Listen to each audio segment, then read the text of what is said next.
नमस्कार श्रोताओं, मेरी आवाज़ के संसार में आप सबका स्वागत है।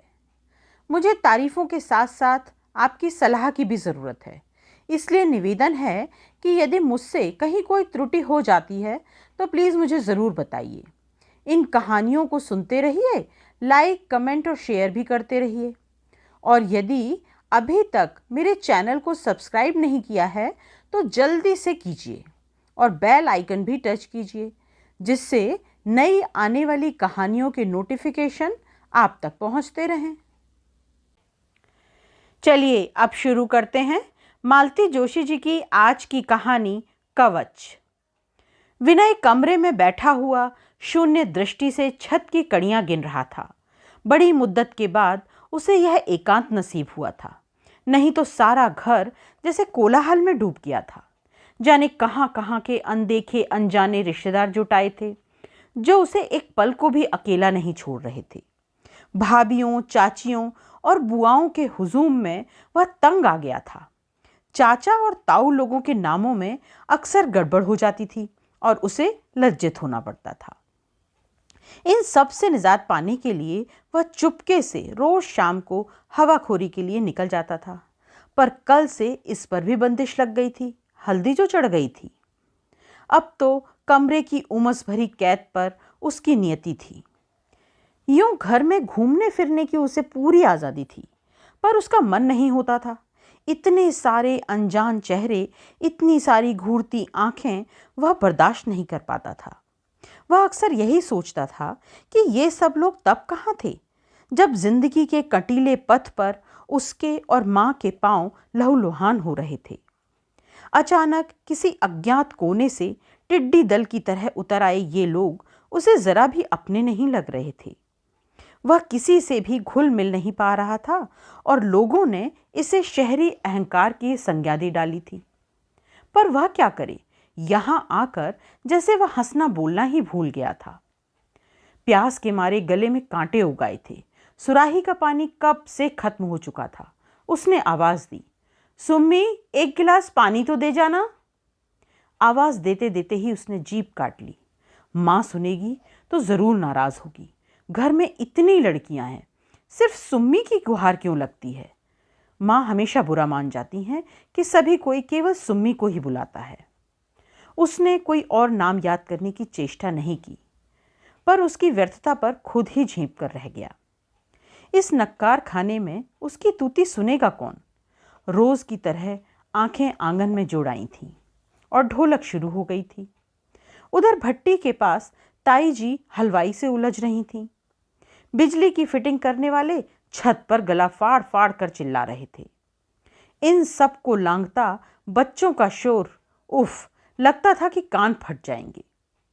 पानी की तलब इतनी तीव्र थी कि वह खुद ही नीचे उतर आया था। पास आने पर वे गीतों के शब्द उसके कानों में स्पष्ट रूप से टकराने लगे थे। औरतें बड़े मनोयोग से गीत गा रही थीं। रतन भतैया अपने साथ गाड़ियां भर भर के हीरा, मोती, सोना, चांदी और रेशम के थान लाया है। सास और जेठानी के सामने उन सब का प्रदर्शन करते हुए बहन गर्व से फूल उठी है। विनय ने सोचा, ऐसी ही तो ऊटपटांग कल्पना करती रहती हैं ये लोग, तभी तो इनका मन नहीं भरता। उसे सुबह वाला प्रसंग याद आया। छोटी सी आय में परिवार की गाड़ी मुश्किल से खींचने वाले उसके दोनों मामा सुबह आए थे। अपनी शक्ति से बेचारे बहुत ज़्यादा लाए थे, फिर भी सबके मुंह फूल गए थे।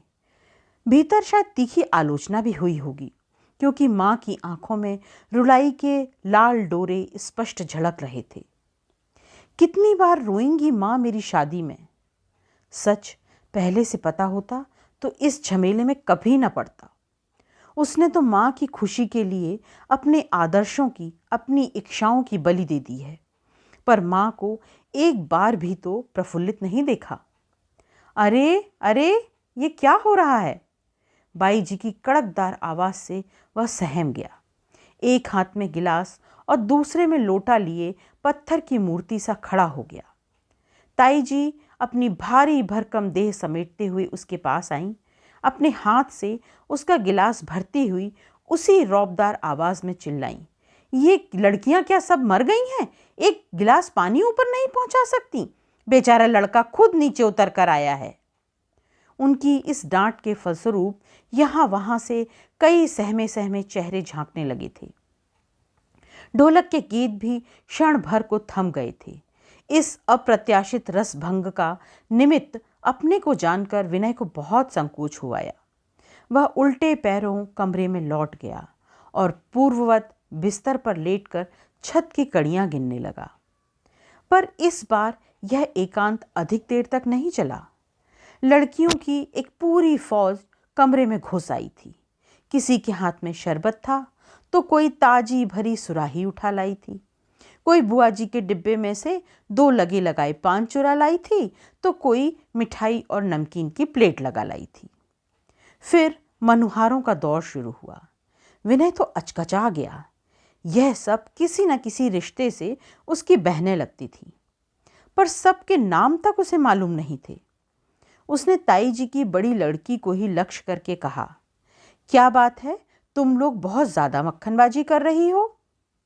उसने यूं ही एक बात कह दी थी, पर लड़कियों के चेहरे उत्तेजना से तमतमा उठे। क्षण भर कुछ कानाफूसी हुई। फिर स्मिता ने, जो सबकी लीडर बनी हुई थी, कहा, मक्खनबाजी की कोई बात नहीं है दादा भाई, नाश्ता तो आपके लिए स्पेशली भेजा गया है, पर आप करना चाहें तो एक काम कर सकते हैं। क्या? हम सब लोग आपकी बारात में चलना चाहती हैं। आप अम्मा बाबूजी से हमारी सिफारिश कर दीजिए ना प्लीज। बात तो सिर्फ स्मिता ने की थी, पर उसका यह प्लीज जैसे सब लड़कियों की आंखों में उतर आया था। वे सब बड़ी आशा से उसे देख रही थीं, और सुम्मी भी।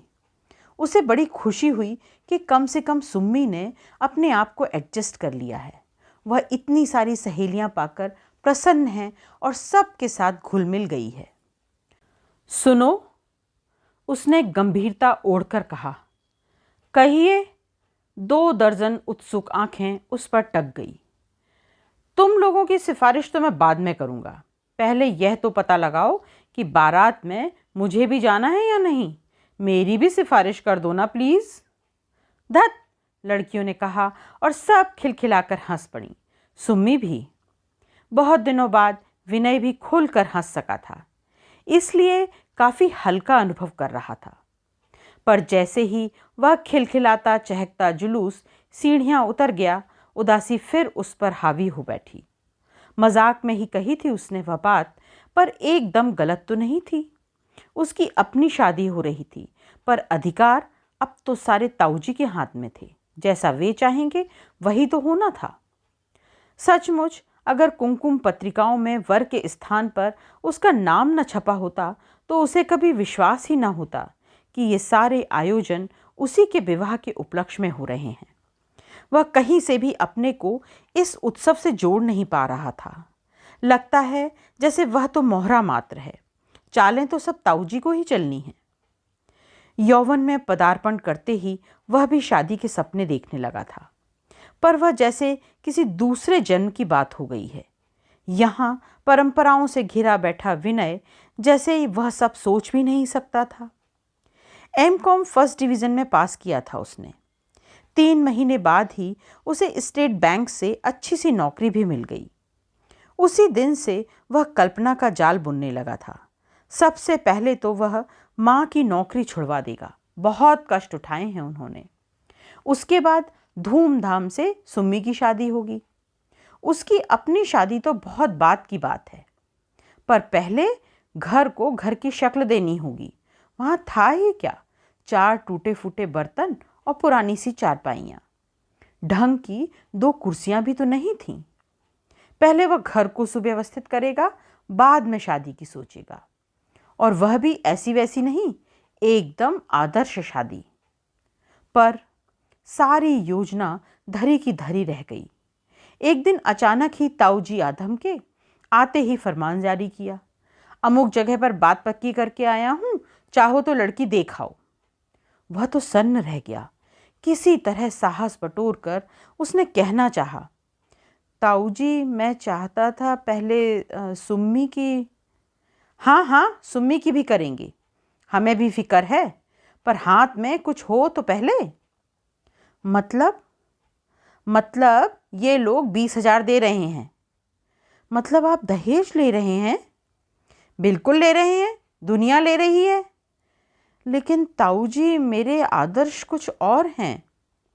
देखो बेटे, आदर्शों की बात भाषणों में अच्छी लगती है, शादी ब्याह करते समय तो दुनियादारी से ही काम लेना पड़ता है। अच्छा बताओ, लोगे नहीं तो दोगे कहाँ से? मैं अपने बलबूते पर जोड़ लूंगा। और तब तक क्या लड़की घर में बैठी रहेगी? ताऊ जी का पारा चढ़ गया था। फिर एकदम पैंतरा बदलकर बोले, वैसे तुम्हारी मर्जी है, तुम अपनी राह चलना चाहोगे तो अच्छा ही है, मुझे जिम्मेदारियों से मुक्ति मिल जाएगी। आगे से तुम लोगों को किसी बात में दखल नहीं दूंगा, पर कल को यह लांछन मत देना कि घर वालों से बात नहीं पूछी। और बस माँ एकदम डर गईं। लगा कि सचमुच घर के बड़े बूढ़े हाथ खींच लेंगे तो कल को बच्चों के लिए रिश्ता कौन लाएगा। विनय के सारे तर्क माँ के इस भय के आगे परास्त हो गए। माँ की खुशी को उसने हमेशा सर्वोपरि माना है। उन्हीं के लिए पिता के पुश्तैनी घर से शादी करने के लिए भी उसे राजी होना पड़ा। अब कितना पछता रहा है विनय। विनय, तुम्हारे कितने दोस्त आ रहे हैं? मेरे? हैरान था विनय, इस बारे में तो उसने सोचा ही नहीं था। मेरा मतलब है, यहाँ आएंगे या वहीं मेरठ पहुंच जाएंगे? ताऊ जी ने अपनी बात स्पष्ट की। यहीं आ गए तब भी कोई हर्ज नहीं है बड़े भैया, चाचा जी बोले। ठाकुर की जीप तो चली रही है, विनय और उसके दोस्त उसमें चले चलेंगे, बाकी लोगों के लिए बसें हैं ही। बसें? कितनी बसें चल रही हैं? 2। 2 बसों का क्या होगा चाचा जी? अरे यह कहो 2 बसों में क्या होगा, समझे? देखो बेटे, ताऊ जी समझाते हुए बोले, जिंदगी भर दूसरों की बारात में जाते रहे हैं, सबको बुलाने का मौका तो अब मिला है। बिट्टू की शादी तक पता नहीं हम रहें ना रहें। विनय समझ गया, बिट्टू अपनी 5 बहनों के बाद इस धरती पर अवतीर्ण हुए हैं। इसी का खामियाजा विनय की ससुराल वालों को भुगतना पड़ रहा है। उन नितांत अपरिचित लोगों के लिए उसका मन करुणा से भर उठा। दलपत मिसिर के यहाँ कोई गया कि नहीं? ताऊ जी ने पूछा। मैं गया था, बिट्टू ने बताया। कह रहे थे आएंगे तो 4-5 चेलों को भी साथ में लाएंगे। लाने दो, क्या फर्क पड़ता है। ये दलपत मिसिर कौन है? उसने भोलेपन से पूछा। रौनक है मोहल्ले की, एक बैठक में पूरी 5 किलो मिठाई डकार जाता है, पूड़ी कचौड़ी अलग से, और चेले साथ हों तो फिर कहना ही क्या। मेरठ वाले भी याद करेंगे कि कोई बारात आई थी। एक बार फिर उसका मन मेरठ वालों के लिए पसीज उठा। एक ठो गाने वाली पार्टी साथ होती तो मजा आ जाता, किसी ने हसरत जाहिर की। अरे अब उसका रिवाज कहाँ है, अब तो बैंड चले हैं, एक से एक शानदार बैंड।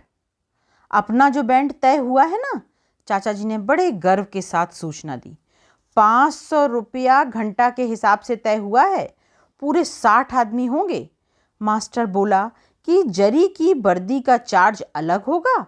मैंने कहा कोई परवाह नहीं, पर शो जमना चाहिए। उपस्थित सभी लोगों ने चाचा जी की सूझबूझ की दाद दी और दूसरे मसलों पर चर्चा शुरू हो गई। पर विनय का दिल बैठने लगा था। 2-2 बसें, एक जीप, इतना महंगा बैंड, आतिशबाजी कहाँ से आएगा? इतना खर्चा कौन करेगा? क्या उन्हीं 20,000 रुपयों की होली जलाई जा रही है? वह इस दहेज के सख्त खिलाफ था, पर उसने चाहा था कि जब लिए ही हैं तो उन्हें सुमी के लिए फिक्स डिपॉजिट में रख दें, पर लगन के बाद से वे रुपए देखने को मिले ही नहीं। उसमें कुछ पूछने का साहस भी नहीं था। वैसे भी माँ ने कसम दे दी थी कि उन पैसों की चर्चा भी न चलाना। माँ बेचारी खुद चक्रव्यूह में फंस गई थी। बेटे की शादी को लेकर उन्होंने कई सपने सजोए थे। अपनी कल्पना में बहू को तरह तरह से सजाया संवारा था, पर अपने मन से कहने का साहस उनमें नहीं था। अपनी संचित सारी पूंजी उन्होंने ताऊ जी के चरणों में डाल दी थी। बहुत बड़ी रकम नहीं थी वह, पर बहू के लिए काफ़ी थी। पर चढ़ावे के लिए जैसे जेवर और कपड़े रखे जा रहे थे, उन्हें देखकर मन खट्टा हो गया था। वे खून के आंसू पीकर रह गई थीं। ये जो व्यर्थ की तामझाम हो रही थी, उसका 10वां हिस्सा ही अगर बहू के काम आता तो। विनय, क्या तय किया है तुमने? फ्रिज लोगे या स्कूटर? बड़ी दीदी के प्रश्न पर विनय चौंक पड़ा था। वह कुछ कहे इससे पहले ही छोटी दीदी बोली, फ्रिज तो बाद में भी खरीदा जा सकता है। तुम तो स्कूटर लेना, घूमने घामने के काम आएगा। लेकिन देखना, वेस्पा या लैम्ब्रेटा ही लेना, नहीं तो कोई भी सड़ा सा मॉडल पकड़ा देंगे।